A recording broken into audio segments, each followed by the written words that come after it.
It's time for your afternoon dose of Petroma therapy. Or maybe it's your evening dose. Or maybe it's your morning dose. Or maybe you just subscribed. Thanks a lot.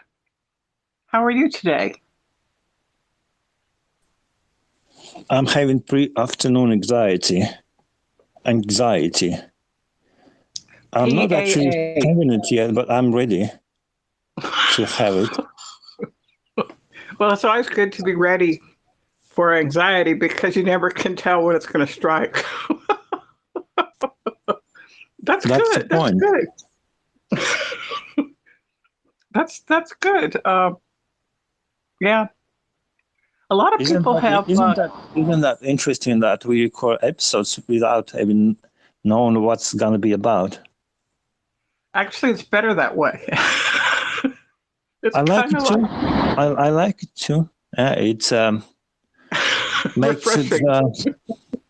makes it more lifelike. Well, that reminds me of arranged marriages.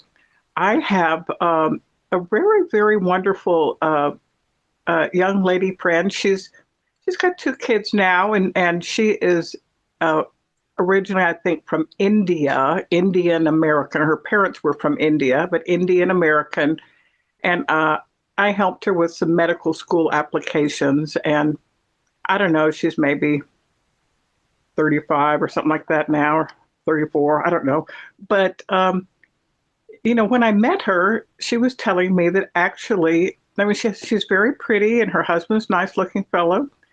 And she told me that it was an arranged marriage. And I said, this was probably like right before the pandemic. I said, an arranged marriage? I thought that was just something, villagers in the mountains of Nepal did. She said, no. She said, I said, are you happy? She said, yeah. I said, well, what did you know about the guy before you met him? She said, well, I didn't have to worry about that. My family did all the research. So, and I also know couples that have gone through marriage counseling. In the Catholic Church, before you get married, you have to go to marriage counseling and you discuss all the problems that could come up and how you would handle them. And only after you've gone through about 5 sessions of marriage counseling does the church agree to marry you. So sometimes that takes place online, but usually it's meetings, you and your fiance come. So I know any number of Catholic couples in Dallas and in Houston that, they went through marriage counseling and they knew they chose each other and they're just miserable. They finally got a divorce. So it really makes me wonder if I don't think that arranged marriages are actually a good idea for parents to choose stuff for their daughters and sons. But, it's also not a bad idea. I mean, she and her husband are happy and they're still married. They've got kids. They work. They're involved with each other's family. So it's kind of like pre-afternoon anxiety, or like recording this episode with no idea what we're doing. Like sometimes, maybe we don't really need to know so much. I've never known Indian Americans, but I've known a few guys from Asia, Asian Americans, Chinese and Korean friends. We've lost touch now, but they were fun. I don't know if I'll ever visit the US again, but if I ever will, I'll befriend Indian American someone. I'll find a way. Wait a minute, you already told Michael that we're going to go to Albuquerque. Do not make Michael anxious. But I lied. Yeah, I know, because sometimes lying is easier than just telling the truth. That's why people lie, because it's much more easier. Sometimes you don't want to disappoint somebody. And you come up with creative ideas to keep the management happy, for instance. Job skill is very important, but of course not always. It not always. It doesn't. It works both ways. Shall we say Well, that? yeah, I've mentioned this term before that, well, I don't really consider it a lie. I call it an extended truth. So if there's any portion of the whatever it is I'm talking about that's true, I don't consider it a full lie. It's an extended truth, because I don't think there's such a thing as the absolute lie. But then also I'm into a lot of rationalization. You're not a lawyer. You're not a lawyer, so you're not qualified to discuss such nuances. But if you were, and I ask you, I don't know. But I went to law school. I read Black's Dictionary. I read, I went to law school. It was up in New York. It was NYU, and it was, in the Village. I went to law school. Okay. Are you not lying, are you? No, I'm not. It's a building where my daughter went to law school. See, it's not a lie. I went to law school. Have you ever lied and then got caught, but you still don't regret it? Always. No, I never get caught. That's why I'm not in jail. No, I caught you. I caught you lying to me. No, I confessed. You never caught me. Unless I tell you straight away that that was a lie. I don't know why I do that. Usually I don't say that I lied. I know, but sometimes you say that you're lying when you're not lying to try to trick me. Yeah, like I lied about my position at current job, and you lied about vacation. You haven't noticed. Yeah, but then. I know. I shouldn't have lied, but anyway. Why not? Lying is so useful. Yeah. It's like the dream. You have a dream. I have a dream. Who said that? Don't remember. If you have a dream, but it's not. You cannot achieve it. But you can always fantasize and lie about it, like you've had this and that, and that makes you a little bit happy. It's like having a drink. It all disappears in a few, but still, it made you happy for a few minutes, didn't it? Well, the other thing is that I sort of feel like I lie to myself every morning. We were talking about how our moods change through the day, like morning, afternoon, early evening, then late at night. I always feel great in the morning. I think, this is going to be a great day. Let me fix some coffee. Oh my gosh, I'm so excited to be alive. I have things I want to do. Maybe I'll contact a few people. I want to write this thing. I think I'm going to go do this. I'm going to sell that. This person owes me money. I owe this person. I wake up in the morning just ready to go. And then I have coffee, or maybe I have bourbon and coffee, or maybe I meet someone for coffee. And then I'm thinking gosh, the sky is so pretty. I mean, I love living in Dallas. It's just so beautiful. Then as the day wears on, I'm eating some lunch and thinking gosh, I feel really tired. And then I'm thinking gosh, I feel really crummy. And then it's right after lunch. I feel like I might be sad. Then as it wears on towards 4:30, 5:30, that in-between time, it's not afternoon, it's not night yet. You could go someplace, you could jump off a building, you could just not talk to anybody anymore. That in-between time, that's my most vulnerable time. Once I get into night, what you did is not lie, because if you lied to yourself, that doesn't qualify.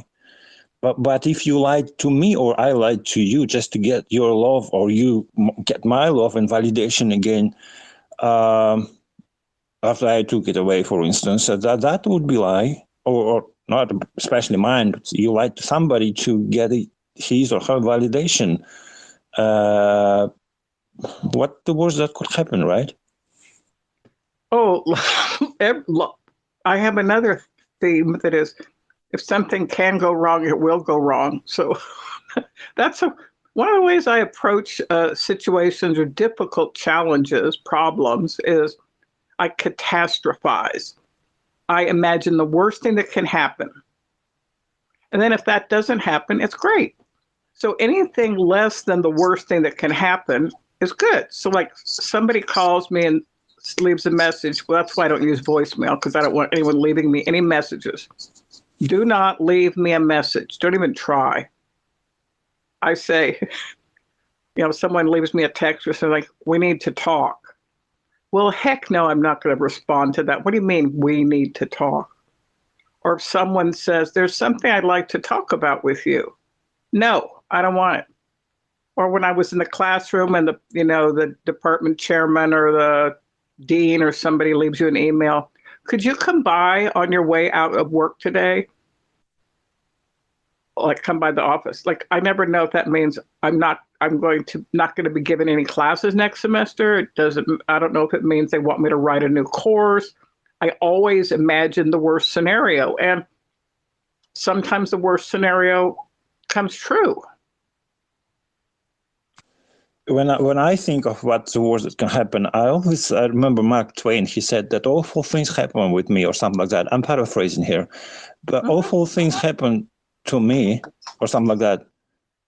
No, awful things. I had terrible things in my life or something like that, but almost none of them happened in reality or something like that. I should have looked that up before saying. But anyway, when I think of the worst case scenario, I hate those thoughts. And I'm having those thoughts. Like, they randomly slapping me in the face too. Do you remember what did he say, the Mark Twain? He said something about how he had lots of awful things, but none of them really happened. Well, I don't remember the specific quote, but I think he's kind of got it. There's a song by Tom Petty, and I think it's from his album Wildflowers, and it's most of things we worry about never happen anyway. It's a real great song. I really like it. It's very melancholic, kind of sad. I think you'd like it, but. No, but Mark Twain said it way before the song. He said something like, "I've lived through some terrible things in my life," and you think, "Oh, he had like probably lots of awful things." But then he continued that some of which actually happened. That means that not everything that he lived through actually happened. Maybe just a little bit of it happened. Okay, I'm looking up Mark Twain quotes about life. Do the right thing. Because we're talking about Mark Twain, you can't remember the quote. No. Here's one. Do the right thing. It will gratify some people and astonish the rest. Oh, I love Mark Twain. I don't know. What's your opinion of him? What's your approach? Well, he's not as good looking as Eric Clapton or Chekhov. He has a big mustache. I'm not into big mustaches. So if he didn't have big mustache, do you think he'd be more attractive?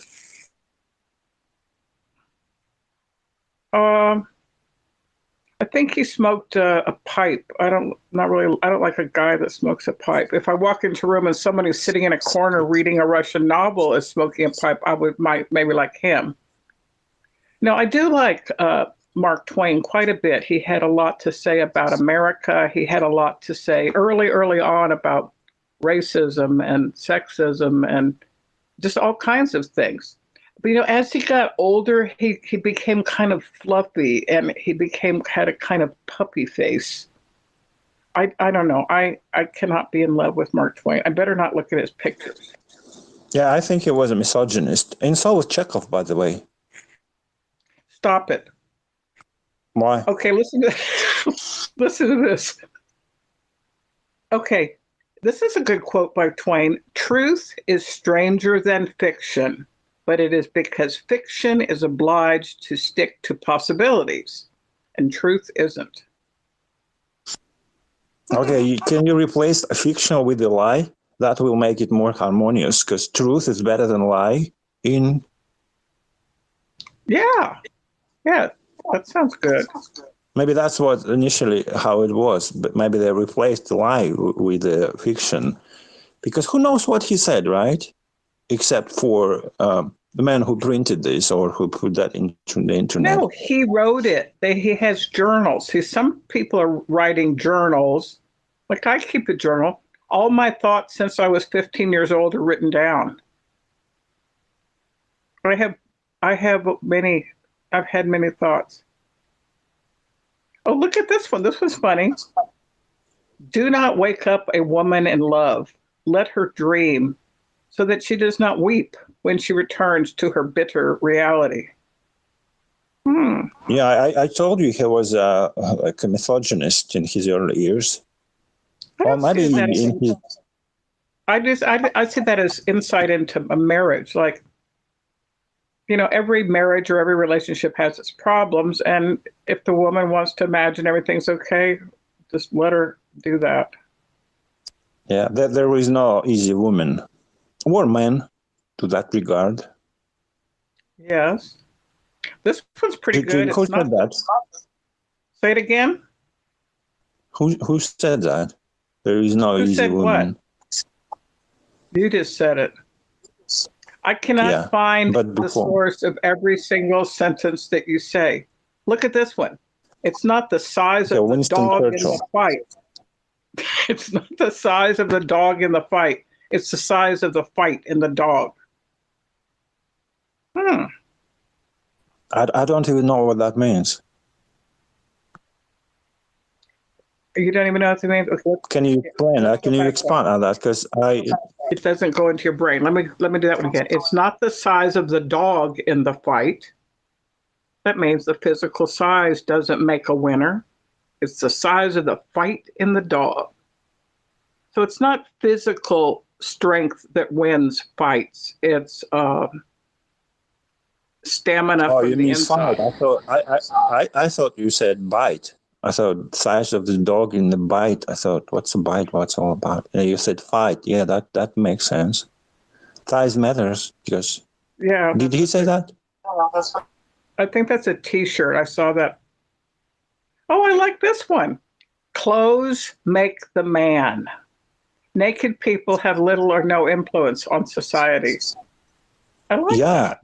By the way, imagine that, you know, that doctors wear that white, what's that called? White coats, right? White coat. Yeah, white coat. If you put that on, imagine that you put that on and walk out to the restaurant. I don't know where, to David Downtown, to whomever you know. Your opinion would have sounded so much, what's the word? More substantial, valid. Exactly.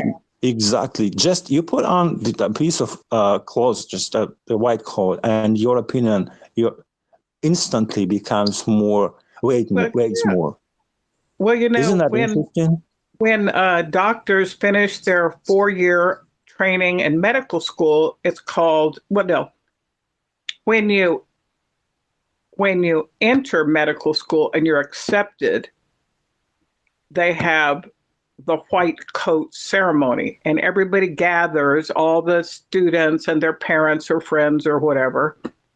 They gather in a very formal area, and you have a mentor who has your white coat and your name is engraved, not engraved, but embroidered on it. So the white coat ceremony is the beginning of medical school. And I remember when my daughter had her white coat ceremony, I invited one of my church friends to go with me. And, you know, they had the ceremony, then a beautiful luncheon. And then we were all so proud that our children were starting medical school. And it's just such a thrill. It was just such a thrill. And just to see my daughter's name embroidered. Was that at the beginning or the end of medical school? I don't know. We're always having ceremonies, but something's called the white coat ceremony. And and when you see these people walking around in white coats, it's really great. Now they also have scrubs. Scrubs is what you green or blue usually that you scrub in to be in a surgery. So sometimes I'll be walking around the grocery store and I'll see somebody in scrubs, and I'm thinking, I wonder if it's a doctor. I wonder if that's a nurse. I wonder what it is. And then maybe we're looking at coffee or maybe we're looking at cookies, and I'll say, I noticed you're wearing scrubs. Now remember, I can talk to anybody. What's one of my strengths and weaknesses, just talking all the time. I'll say, I noticed you're wearing scrubs. Are you associated with UT Southwestern? And then they look at me with astonishment, like, how did you know? I go, because you're wearing scrubs that say UT Southwestern. Or you'll see these guys unloading a car and they're wearing scrubs. Okay, I go, hey, like I'm at UT Southwestern. It's a huge medical complex connected to Parkland Hospital. It's a huge research in teaching, hospital and medical school. I'll say, hey, what are you guys doing? Are you guys doctors? And they look like people unloading boxes of drugs out of the back of a car. They go, no, we're pharmaceutical reps. So the pharmaceutical reps, can't wear a white coat, but why are they wearing scrubs? Like a lot of people will go to a medical supply store and buy scrubs or a white coat for Halloween, and then they cover it in ketchup and they pretend like they're a mass murderer. Do they do that in Russia? I don't know, but you sound compulsively active today. Compulsively active? You mean I'm happy? Do you want me to sink to your level? No, yeah, not depressed, not paranoidal, not overtired, but in a good sense, compulsively active. I'm glad that our therapy brings us to fruition.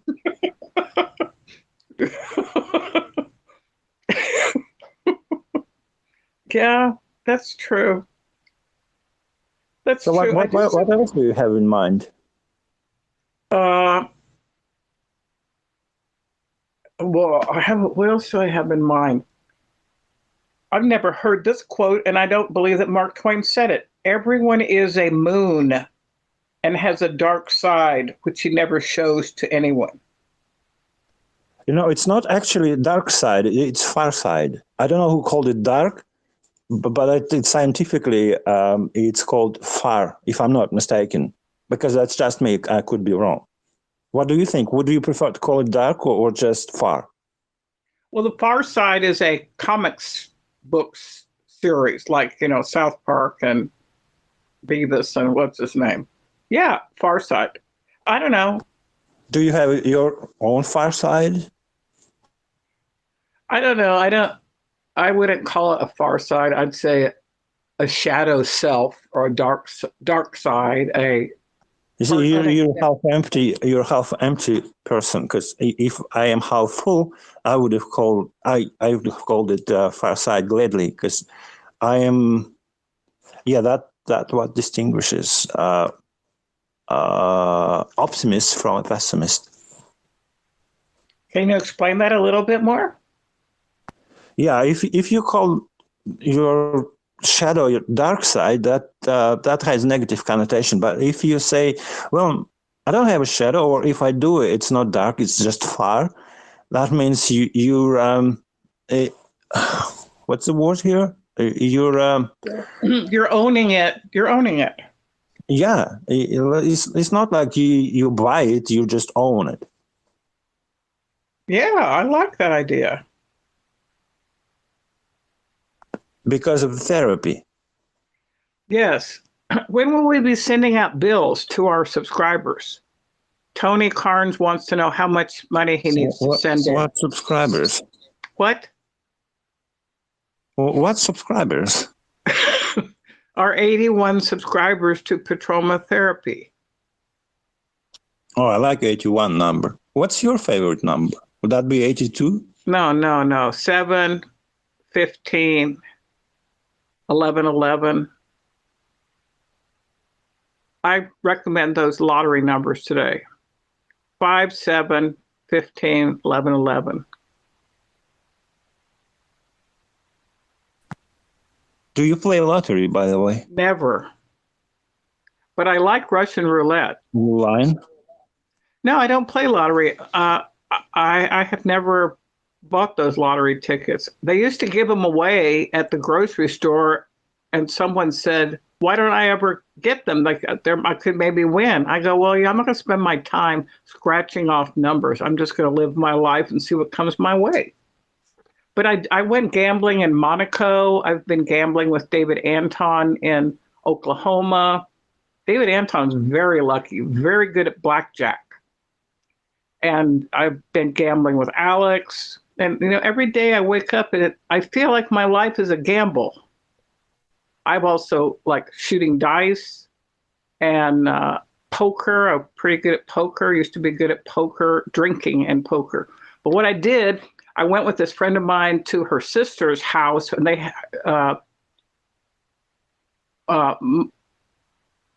Margie's other sister, Ellen, was married, had this beautiful lake house. And we occasionally, you drive about 40 minutes outside of Dallas. There's a lot of lakes everywhere. And we would just like drink and like play poker. And my friend Mary didn't know that I knew how to play poker. And they said, oh, maybe we shouldn't play poker because Pat doesn't know how to play. And then Ray was Ellen's husband. He goes, well, we can teach her. And this is a guy who drinks like whatever it is you drink, like that scotch or something straight up all the time. He's just like, he's a whiskey man. And his wife drinks and doesn't cook. But we were at this lake house and I let them pretend to teach me how to play poker. It was so much fun. Was I lying? No. Was I tricking them? No. Did I have fun? Yes. So we played poker, we drank whiskey, we went and bought some food, and everybody went to sleep. In the morning, we woke up and Ray made pancakes, and we sat out on his porch and looked at the lake. I love lying about poker. Everybody's drinking. I'm jealous. But say, if I'm trying to cut down on my drinking, because, wouldn't that be a good idea to start playing scratchers? Because I'd be saving, I'd rather spend a few bucks and chance at the lottery than the battle of Maker's Mark, right? Yeah, that probably, or you could do that. Or you could, there's a lot of things you could do. But then I think, I don't know, cutting back on eating, cutting back on drinking. I mean, I put on weight during the pandemic because I'm at home cooking all the time and, laying on the couch and wondering when the pandemic's going to be over.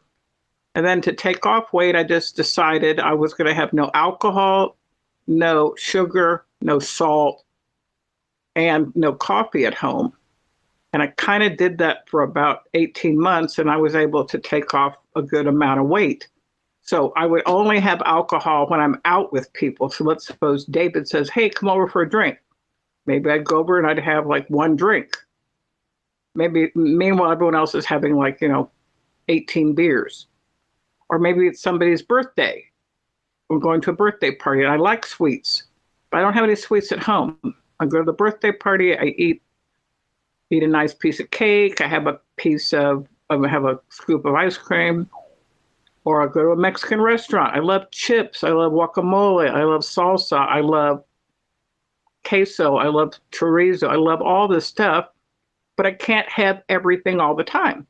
So I just choose one thing. I'm going to have a margarita on the rocks with salt. So I didn't cut out everything. I just cut out the location of where I'm doing this thing. So maybe if you have a new rule, no drinking at home.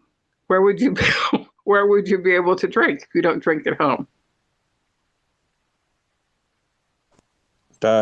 You tell me. I drink at home. No, I mean, you can drink at home, but because I told you many times, I have these places all over.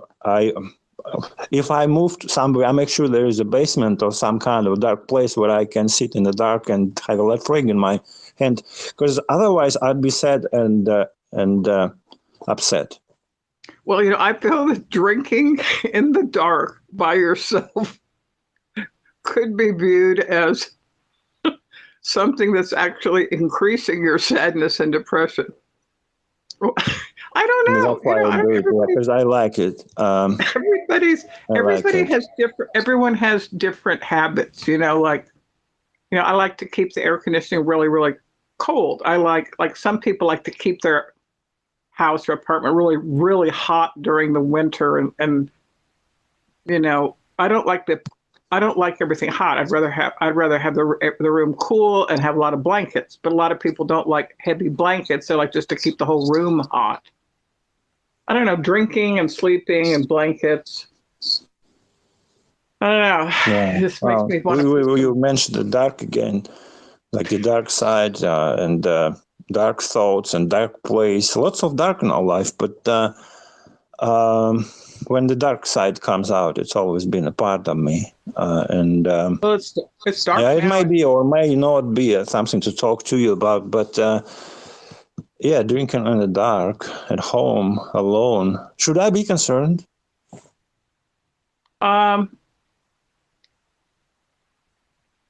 Yeah, I think you are concerned. I just want to mention it's dark in Dallas, and also there's such thing as dark matter, and like time for night drinking. Because here what I have here is day drinking. It's so much better than night drinking, I think. Yeah, drinking in the sun, because drinking in the sun makes you happy too. Oh yeah, day drinking. David Anton and his cousin Eric and Sage and Jess, we would all go hours and hours and hours day drinking on Greenville, and go from bar to bar and club to club, and like somebody buys a round and somebody else buys a round, then we know a bartender. The bartender gives us some free drinks, and we move to a different place. So, I once asked David if after a bunch of us had all been out, oh my God, I have a hangover. What should I do? He goes, well, have a drink, have a Bloody Mary.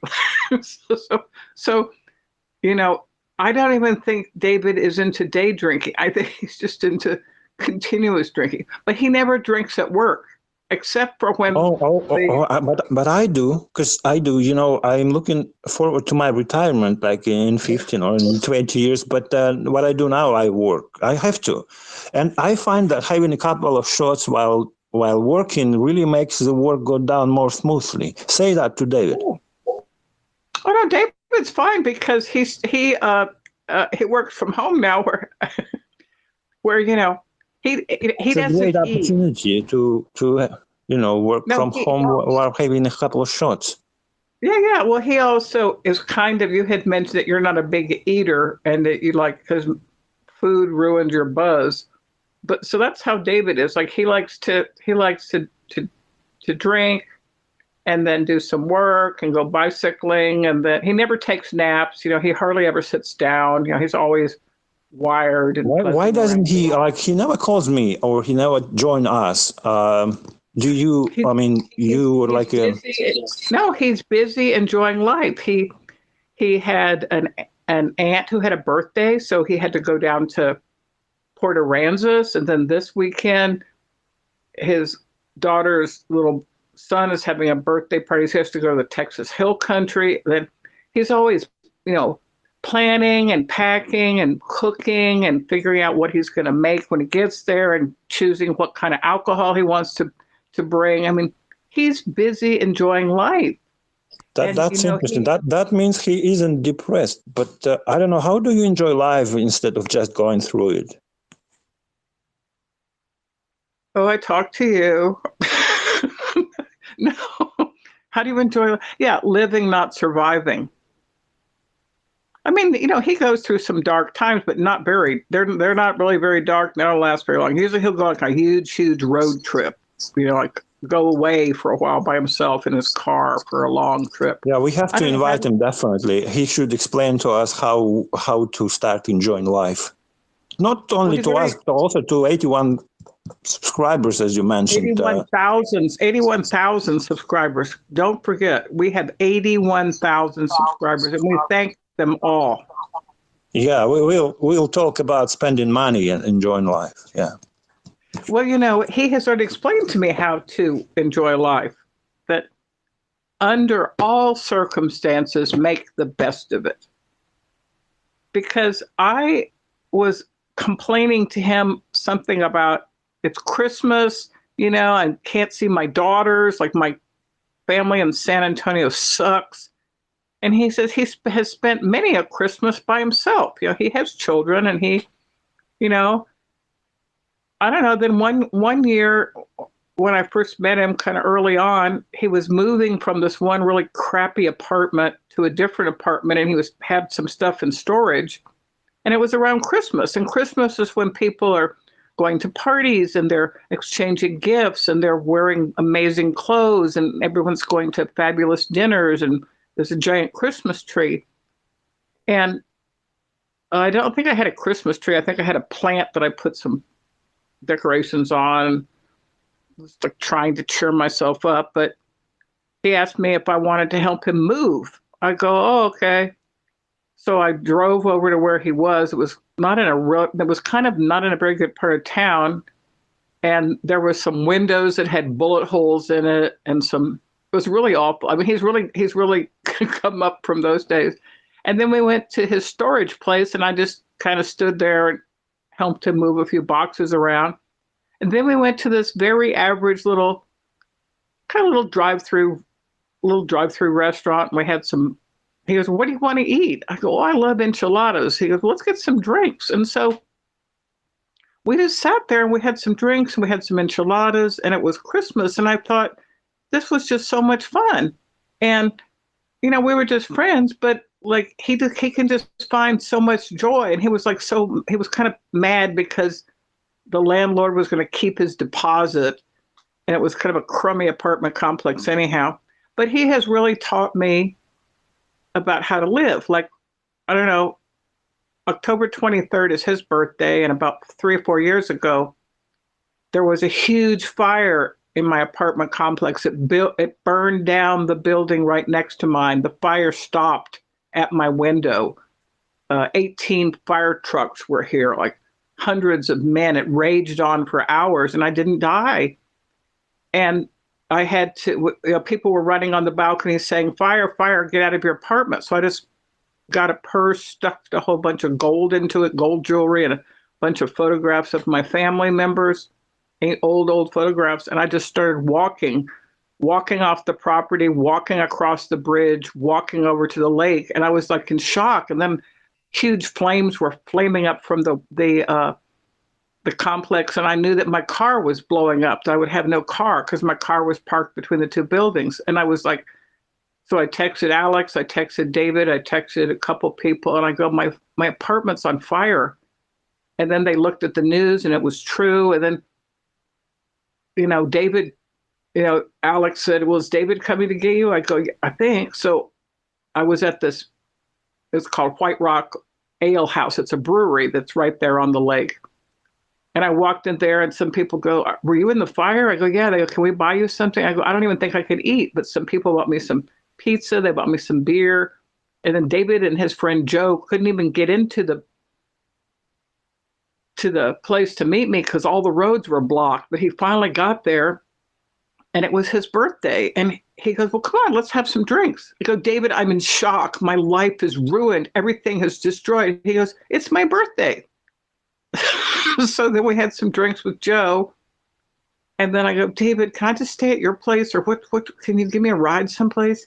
He goes, you're going back into your apartment. I go, what do you mean I'm going back into my apartment? He goes, you're brave. You can do it. I go, I am not brave. I am not brave. He goes, you are brave. And then he came back. He helped me get back into my apartment. And the bedroom was all full of water. The carpet was ruined. All my clothes and stuff were, the fire hoses had smashed the window. But the living room was okay. The kitchen was okay. The electricity was on.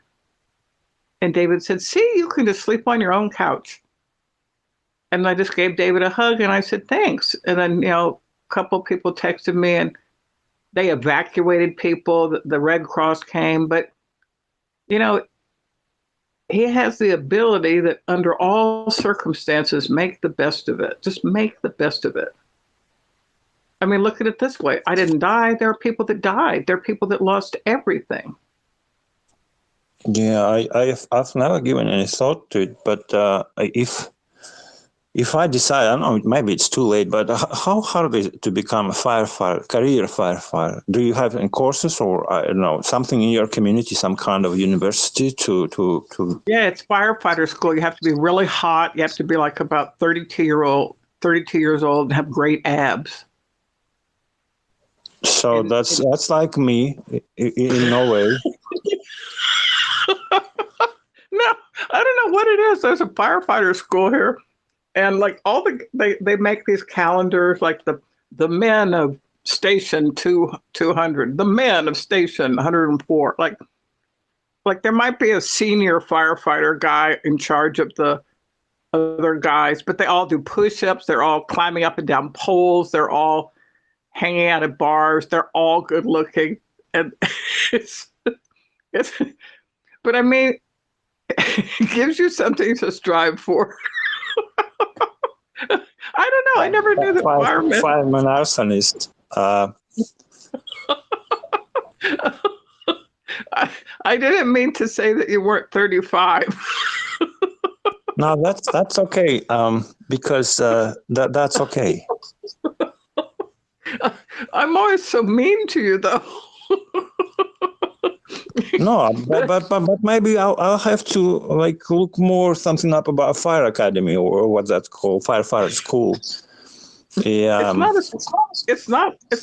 I mean, there is probably a book, but it's mainly running into burning buildings, picking up women out of their beds and running out of the building. Would you like to do that? Run into a burning building, pick up a beautiful woman and carry her out. Speaking of which, what do you guys, I mean, what do you think, right, about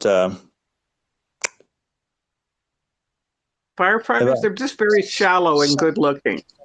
I don't like firefighters. No. What I meant to say was and women firefighters, female firefighters. Is there such a thing? I don't know. Yeah, probably. I never saw any. There's probably. Would you be happy if there was a fire in your building and the female firefighters come from all over the place to save your property and yourself? Or would you prefer can you call a female only or male only firefighter brigade?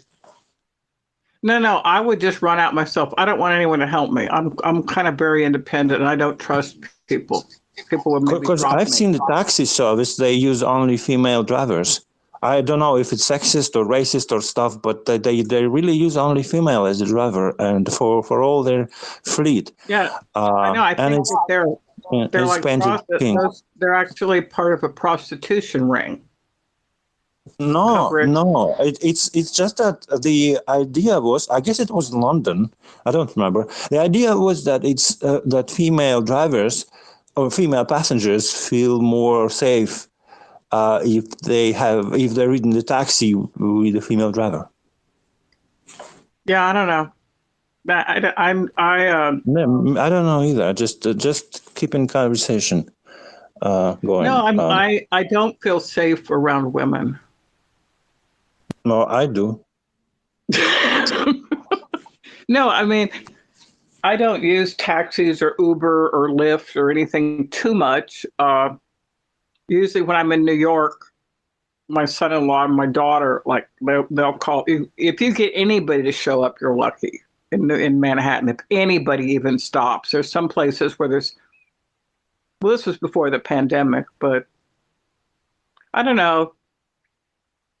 I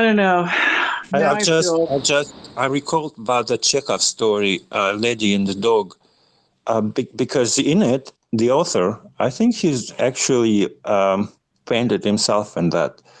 That the author felt more comfortable around women than he did around men. Well, he was straight, obviously, but do you remember that? The Lady with the Dog by Anton Chekhov?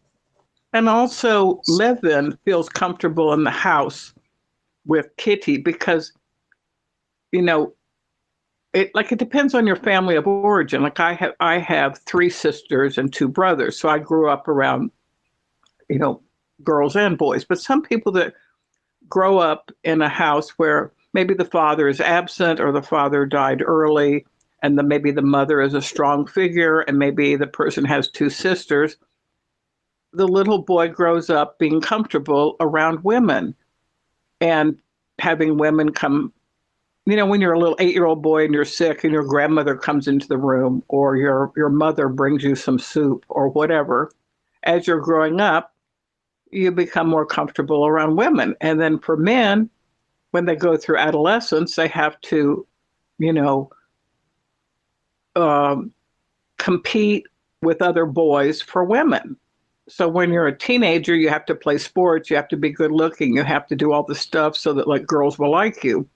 And sometimes men that grow up in kind of more maternal households are always more comfortable around women than men. And that's just, developmental psychology, like our family dynamics. So, I mean, I have someone that I know that is very competitive, finds women, she's a woman, finds women very petty, and she gets along much better with older men. And she's climbed the ladder of success by networking with people that are in positions higher than her and that are men, because she knows it's a man's world. So she always prefers a male professor. She always prefers her letters of recommendation to be written by men. And that's how she's climbed to the top.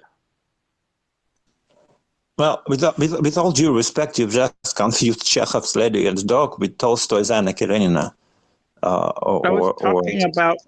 was talking about a lawyer. I know. No, tell me about. I was just saying that in the United States. Confused. Yeah. Wait a minute. In the United States, the major institutions, the printing, the publishing, the book industry, academia, law, medicine, real estate, culinary arts, everything is run by predominantly men. Now, there are some women chefs and there are some women professors, but it's a man's world. And if you want to succeed in America, you got to drink like a man and act like a lady. That's what I always say.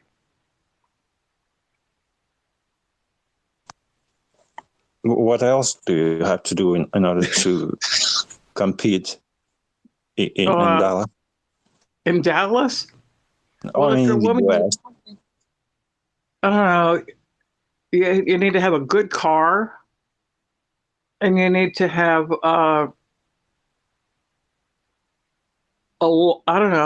very focused, and not waste time with small fish or small people. Just keep swimming. Like, I once saw on a doctor's desk, like, you go in for a consultation with the doctor about something. There was this very famous eye doctor, surgeon in Houston. And he had like a little, you have your name on a desk. I don't know what's called, like some kind of thing on your desk, but he also had this little quotation on his desk. And I can't even remember exactly, how like dogs, like in Alaska or Russia or wherever, dogs are pulling a sleigh and, they go across the snow. So the idea of this sign on his desk was, if you're not the lead dog, the view is all the same. Can we break down the expression you've said just a minute ago, if you don't mind? Because drink like a man and think like a lady, I guess that's how it went. No. Okay. Drink like a man, but always act like a lady. When you're going out for an interview, or you're going out for a cocktail party, or if you're going to go out socializing and you're a young adult, or you're a middle-aged adult, or if you're an older adult, and if you're a woman, it's still a man's world. And you have to be able to drink like men and still stand up for 2-3 hours. You have to be able to make intelligent conversation. You can't get blasted out after 40 minutes on cosmopolitans. You can't be wearing high heels and fall down on the dance floor. Like, people just don't take you seriously. So America and corporate America is a drinking society. I mean, it's also a lot of recreational drugs, but alcohol is the lubricant of corporate America. And so if you want to play ball with the big boys, if you want to succeed, you have to be able to drink like a man Like not spill your drinks, don't fall down, don't go to the bathroom and throw up. All that stuff is stupid. So you have to drink like a man, but always act like a lady. Let men open doors for you. Pretend. So drink like a man, eat like a man, and it simplifies. I mean, really, you oversimplify men, because it shouldn't be drink like a man. It should be something more complicated. Men are not that simple. But the idea, drink like a man, what it means is, if you're going to go into a social situation, you need to be able to hold your own. You need to be able to hold a conversation. You need to be able to hold a drink. You need to be able to order your dinner. You need to be able to walk to the restroom. You need to be able to get into your car. So be responsible when you're out. Because in general, that's how men do it. Now, they're drunk men, they're stupid men, but I'm saying, in society, the chairman of departments or the managers or the CFOs or the CEOs and all of this, in general, it's kind of heavy on men. I mean, there are some women, but I'm saying if you're going to go into this world, be aware of what you're doing. So, yeah, but how about emotional connection? Because men, and by men I mean myself included, because my people, okay, men like to, I don't know, to have someone who makes us feel like proud and protective, and it's not the other men; it's usually a woman.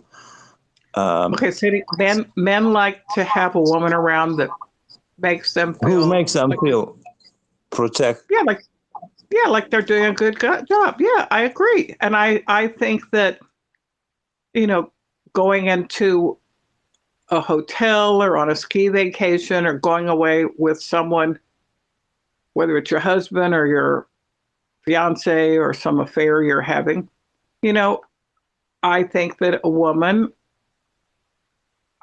I mean, this is my experience. I like the guy to open the door, and I like the guy to feel like he knows what's going on, and he can pay the bill, and like he knows which room to get, and or like when I go out to eat, like I look at the menu, and like I don't always choose. I don't know. I sometimes don't know what I want, and then I ask the guy that I'm with, like, what do you think I should get? They go, what do you want? I go, I don't know. So some people I go out with, they know that I'm this way, so they just order for me. Because like sometimes I'll order something, then the guy will order something, then what he gets looks so good that I want to have some of it. And they go, why didn't you order it? I go, well, I don't know. Then we would both have the same thing. He goes, well, so what? So, I mean, I like a man to know what he's doing, and I think a lot of women, still like that. From what you have just said, I understand that I don't understand what a healthy relationship is. Correct. Also, if you don't know what you want, you can always say what you don't want, right? Because if you could have said to that man that I don't know what I want, but I know I don't want whatever it is you don't want. No, let's say that like we're going to an Italian restaurant, and there's 50 things you can order on the menu, or 25. I generally like ravioli. So I went out once with Alex. He's younger than I am, but he's kind of sophisticated for a young guy. And he ordered veal scallopini, which is like a hammered veal, lightly battered. And it was like my ravioli came and it just looked dumb. And I just looked at his veal scallopini, and it came with a salad, and it looked so good. I go, why didn't I order that? He goes, you don't like salads. I go, well, can I just at least have a bite? He goes, well, why didn't you order it? I go, I thought I wanted ravioli. So if I go into a restaurant, like an Italian restaurant, well, I don't know. I've gone out with this other buddy, a friend of mine, Leon. He sometimes takes me out for my birthday, but since the pandemic, he's kind of like fallen off the earth, but he knows I like, meat and steak and meatballs and sausage, and I like protein. So The waiter will come and he'll ask, well, what would you like? And the waiter like looks at the woman, well, what would you like? And then Leon will just say, just bring her this. Then he'll point to the menu and he's been a friend of mine for a long time. So he knows what I like, and always feel great around Leon, he's never ever ordered anything that wasn't really, really good. But he's in the restaurant industry. He's a manager and a restaurant manager, and he's been in the restaurant business for years. Yeah, how does that make you feel? It makes me want to find Leon. I heard he's working at this Irish pub now. I got to go find Leon. I don't know.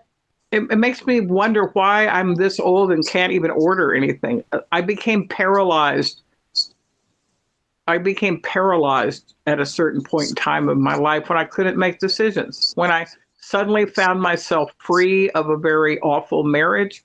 I remember I went to this cafeteria. It was the first time I had been alone ordering something. And it was a really, really nice cafeteria in this very nice part of town. And I thought, well, I'll just go in and have maybe some little something to eat. And before, I don't know. And I just stood there. I just remember I didn't know what I wanted. I mean, it wasn't that I didn't have any money, and it wasn't that I didn't have any time. I just didn't know what I wanted. Can I say something? Because I need to tell you this, because let's not forget that you're in therapy, right? And obviously you're looking at some guidance, and as such, you probably, but if, I guess somebody told you that, because I remember you told me about that, but maybe I'm mistaken. And if you're looking at some guidance, you could figure it all out yourself, and you wouldn't be in therapy anymore. Would you like not to be in therapy? I've always had some counselor person in my life. So going away to school, there was a school counselor giving me guidance. Going away to college, I'd go into the financial aid counselors. Getting a divorce, I would go talk to somebody else. Aftermath of the divorce, go talk to somebody else.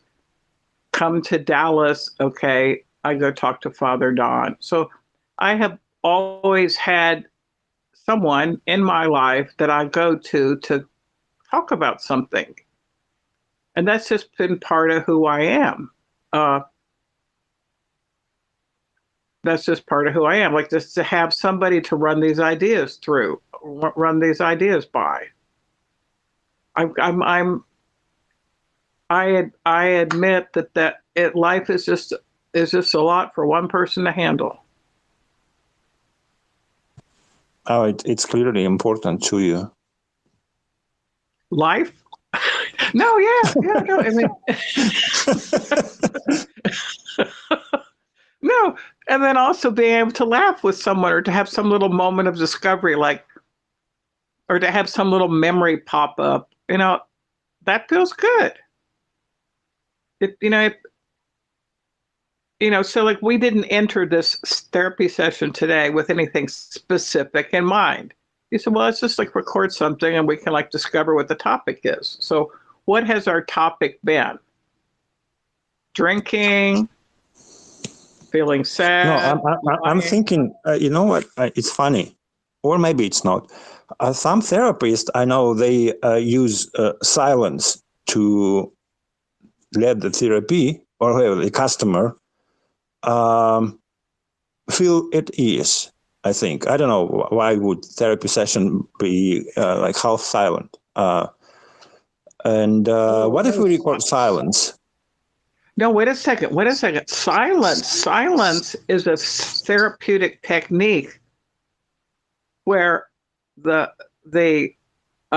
client, the patient, the person, the person who's coming for therapy, is close to a discovery. And instead of the therapist telling the person what the therapist can see the answer is, the therapist will remain silent for a few moments, and then the person on the couch makes that connection themselves. And that's where the growth is. When the person on the couch, Freud had people laying on couches, and in many therapists' office, you just sit in a comfortable chair. So purposeful silence can be used, like Father Don used to use it all the time. Like I would just put all this emotional stuff on his desk and all the stuff I need to deal with. Then he would just sit there and quizzically look at the wall, put his hand on his chin. I go, "What are you doing, Father Don?" He goes, "Well, I'm just thinking." I go, "What are you thinking about?" But did he let you sit in silence for a long time or just for a short period? No, just let's suppose we're going over something and he knows I'm excitedly putting the pieces together.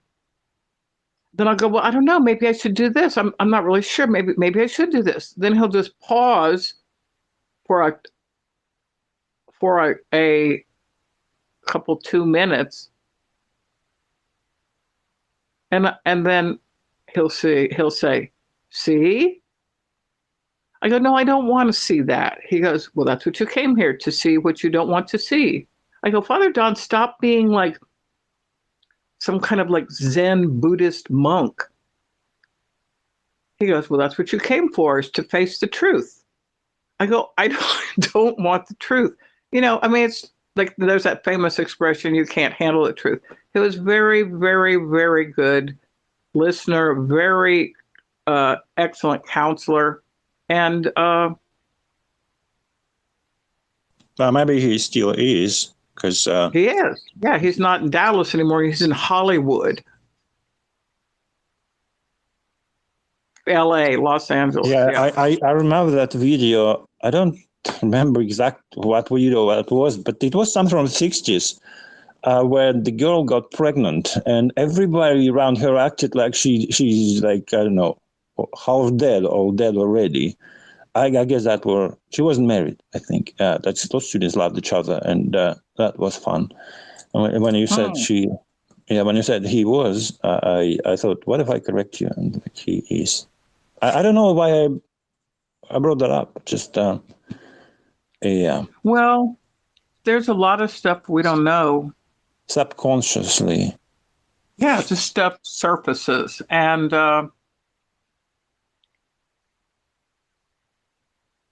I mean, do you have anything that could like surface right now out of you?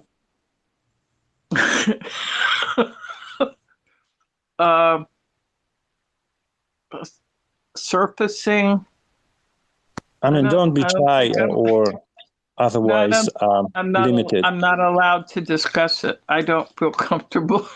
Yeah, but you can always write that down and not even tell me or to our listeners or subscribers. But maybe if you have a pen.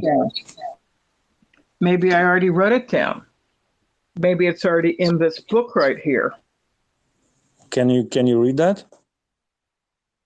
Let me see. No, can't read it. It's too revealing. No, I'm going to read. I have a little tiny little piece of paper. It says top 10. It's got the number 1, 2, 3, 4, 5, 6, 7, 8, 9, 10. No, I can't read that either. It's too revealing. I don't think there's anything I can read. Okay. Oh, here's a little sticker in my book. It says read. Has anyone seen that journal of yours? Or is it for your eyes only?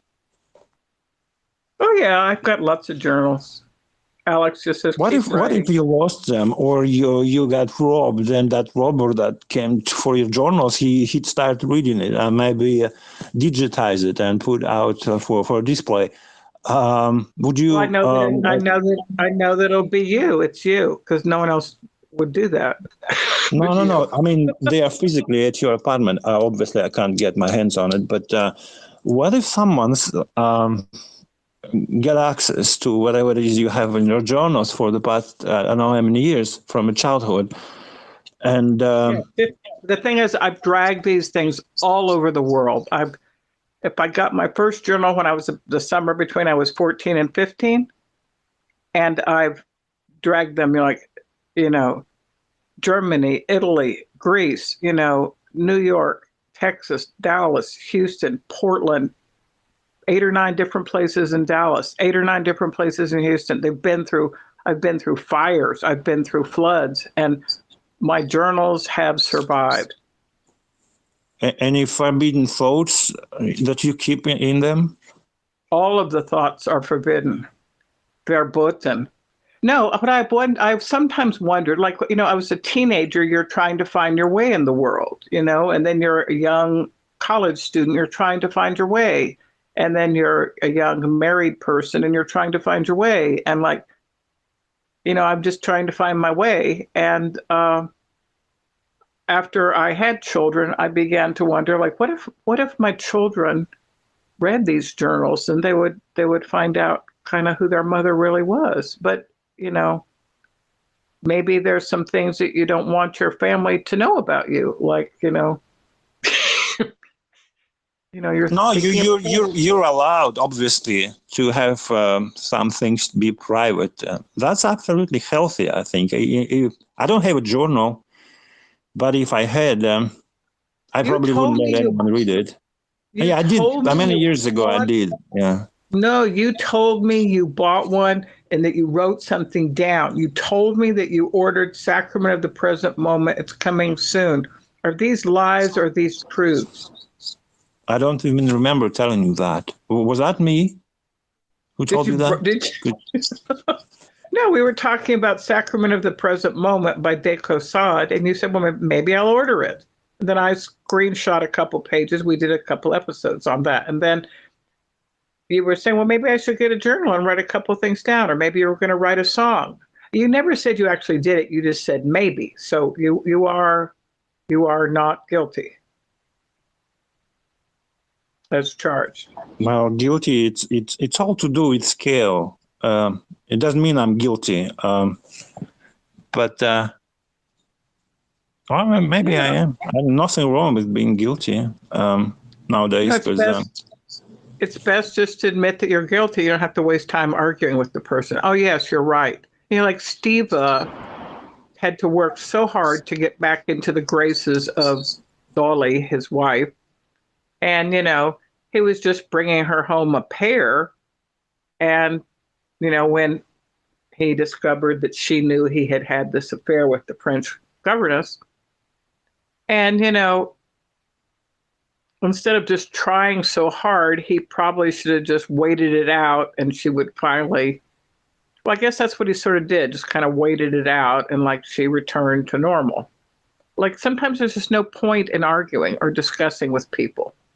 It's just like a waste of time. There is no point to argue with other people, but it's okay to argue with yourself, right? It's okay to lose those arguments with yourself too. Yes. Nothing wrong with talking and arguing to yourself until you have to ask yourself what you said. No, you're right. You're right. The other thing is like I was, after the there was a big shooting in downtown Dallas. It was called Ambush Dallas. All these policemen died. It all took place at the college I was teaching at. And, I had to ask myself, do you want to go back into the classroom or do you think it's kind of dangerous? And I said, I'm not going back into the classroom. I'm going to do consulting. I'm going to do freelance. I'm going to make my own money. And then, it's not as easy to make your own money as it is just to get a salary. And then I was doing really well, consulting and freelancing. And then the pandemic hit and I told myself, I think we made a bad decision. Or like, with early retirement or whether or not to get your pension money out early. Or I feel like we all make the best decision with what we have at the time. So when I decided not to go back in the classroom, maybe later I regretted it, but at the time that was the very best decision. Or maybe I made some mistakes raising my children, or maybe I made some mistakes in the way that I did some things. But I worked for a while with a therapist who helped me understand that I'm pretty good at forgiving other people, but I'm not very good at forgiving myself. And that I emotionally kind of beat myself up a lot. Like, you know what that means? Like, you just say, why did I do that? Like, that was so dumb. Or like, that was ridiculous. Like, you just have all this negative talk in your head. I don't mean to be rude, but I just remember that I forgot to do something at work because I'm at work. I have to work. I told you before. That's although I don't know. Can we wrap it up for now? Because otherwise they won't pay me. Yes. Thank you. If you send me $1, please send me $1 to Dallas. If they pay me, I'll send you. Goodbye for now.